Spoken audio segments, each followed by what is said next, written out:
ఉన్నారు, ఏ డెస్టినేషన్స్ అంటే ఏ స్థాయిలో ఉన్నారు, ఏ పనులు సచివాలయంలో జరుగుతాయి, ఏ పనులు చేస్తున్నారు అనే దాన్ని ఈ యొక్క చిన్న స్థాయి నుంచే పిల్లలకి అలవాటు చేయాలని విషయం క్లియర్గా మీకు అర్థం కావాలంటే సచివాలయంలో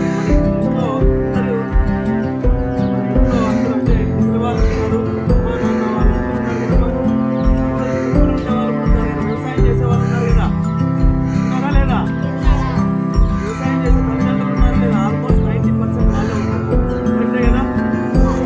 మరి వ్యవసాయం చేసినప్పుడు ఆ ఊళ్ళో ఎకరాల గురించి ఇంట్లో మాట్లాడుతూ ఉంటారు, మాట్లాడుతున్నారు లేదా? ఎక్కువ ఎంతుందంటే 5 ఎకరాలు, 4 ఎకరాలు, 6 ఎకరాలు అని చెప్తూ ఉంటారు, ఉంటారా లేదా? ఇంకా కొంతమంది ప్రతి ఒక్కరు ఖచ్చితంగా ముసలి వాళ్ళు ఉంటారు, వాళ్ళు పింఛన్లు వస్తుంటాయి, వస్తున్నాయా లేదా? పింఛన్లు వస్తున్నాయి కదా? పింఛన్లు ఎవరు ఇస్తున్నారు చెప్పండి, ఏం కాదు చెప్పండి, ఎవరు ఇస్తున్నారు? గవర్నమెంట్ ఇస్తుంది. పింఛన్ మీ ఇంటికే వచ్చి ఇస్తున్నారు కదా, ఎవరు ఇస్తున్నారు? సచివాలయం సిబ్బంది వాళ్ళు ఇస్తున్నారు, కరెక్టే కదా? అర్థమవుతుందా? ఇంకా మీకు సంబంధించిన అమ్మఒడి లిస్ట్ అవుట్ ఉంది కదా, తల్లికి వందనం లిస్ట్ అవుట్ ఉంది కదా, మందికి తల్లికి వందనం పడింది కదా, మీరు పడిందా లేదా అని చెప్పి చెక్ చేసుకుంటున్నారు, సచివాలయంలో చెక్ చేసుకుంటారు. ఇలాంటి డౌట్స్ అన్నిటినీ, ఇలాంటివన్నీ ప్రాబ్లమ్స్ ఫేస్ చేస్తున్నాం కాబట్టి చాలా మంది పిల్లలకి తెలియదు, చాలా మంది పిల్లలకి తెలియదు.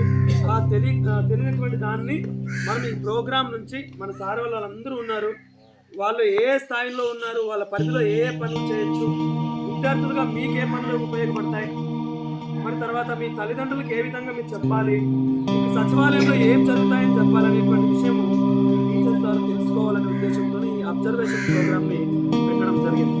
అయితే సార్ ఈ సచివాలయంలో ఎందుకు టార్గెట్ చేసుకున్నారు మీరు? వేరే వేరే మ్యూజియంస్, గ్రంథాలయానికి వెళ్ళితే ఇంకా బాగా మన నాలెడ్జ్ వచ్చేది కదా అని మీకు క్వశ్చన్ వచ్చింది. కానీ మన ఊరిలో మనకు తెలిసినటువంటి పనులు మనం ఎలా చేసుకోవాలి అనే కాన్సెప్ట్ ఇప్పటి నుంచే మరీ ముఖ్యంగా ఆధార్ సెంటర్స్, ఆధార్ కార్డులో పేరు తప్పులు ఉన్నాయి, ఆధార్ కార్డు చేంజ్ చేసుకోవాలా, క్యాస్ట్, ఇన్కమ్ ఇలాంటి ఆల్రెడీ మీరు చేస్తుంటారు, నవోదయ అప్లై చేస్తుంటారు, బీసీ వెల్ఫేర్స్ అప్లై చేస్తుంటారు, గురుకుల అప్లై చేస్తుంటారు, క్యాస్ట్, ఇన్కమ్ అడుగుతుంటారు కదా, అడుగుతుంటారా లేదా?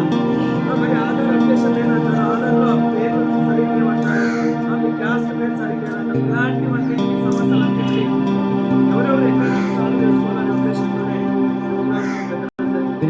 కాబట్టి ఈ ప్రోగ్రామ్ గురించి మాకు సహకరించినటువంటి సచివాలయ సిబ్బందికి ధన్యవాదాలు.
పశువులకి ఏమైనా బాగాలేదు కదా అంటే మనకి పశువుల సార్ కూడా ఉన్నారు ఇక్కడ, రూపేష్ సార్ వాళ్ళు ఉన్నారు, రూపేష్ సార్ కూడా ఉన్నారు. అట్లా మీ ఇప్పుడు గొర్రెలు మేకలకి బాగాలేదు అంటున్నారు కదా, మళ్ళీ మీ ఇంట్లో వాళ్ళు వచ్చిపోయి కళ్యాణదుర్గం అనంతపురం పోయి మాత్రలు ఇది మందులు తీసుకురావాలన్నది కూడా లేదు.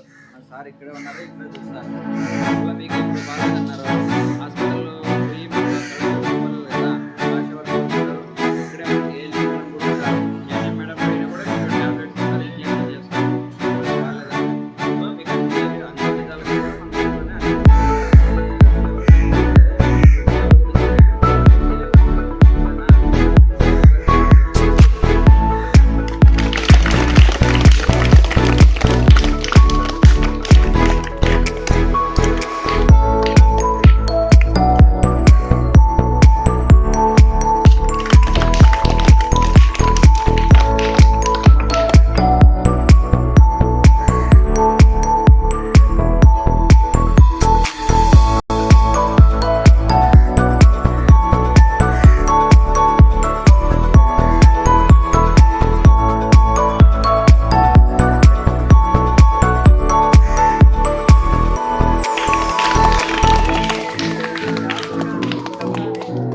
మనం ఏదైనా గవర్నమెంట్ సీట్ అప్లై చేసే ముందు మన దగ్గర క్యాస్ట్ ఇన్కమ్ లేకపోతే సార్ దగ్గరికి వచ్చి చేయించుకోవాలి.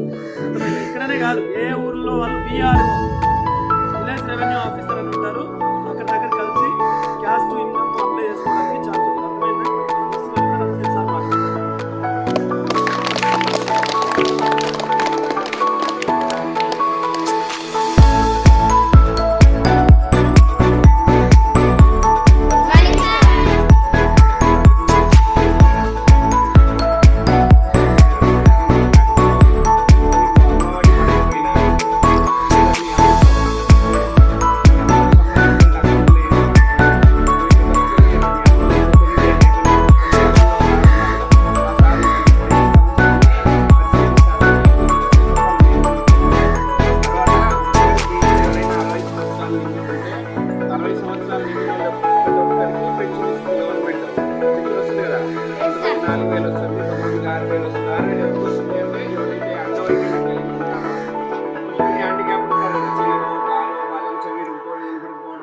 లేదా కన్ను లేకపోవడం ఇలా ఉంటారు కదా వాళ్ళందరికీ 6,000 పెన్షన్ నెల. 60 వాళ్ళందరికీ 4,000 రూపాయలు కూడా గవర్నమెంట్ పెన్షన్ ఇస్తుంది. వాళ్ళు అప్లై చేసుకుని రావాలా వచ్చి అధికారం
Bye.